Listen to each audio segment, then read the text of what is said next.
Simply Stated.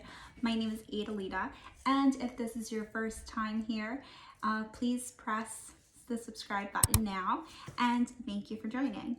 So today we are going to create a high-end minimal wreath for Valentine's Day. So if that's something that you're interested in doing, then stick around and let's get into it.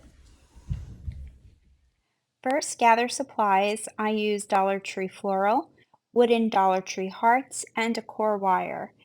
You're going to need a metal wreath already wrapped with battery-operated lights. Next, start tying the florals onto the wreath with Decor wire. Then add the 3 wooden hearts by tying them on the wreath. Make sure you tie them tightly, that way they don't fall off.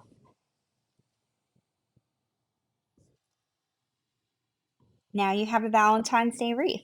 This is how the wreath looks lit up.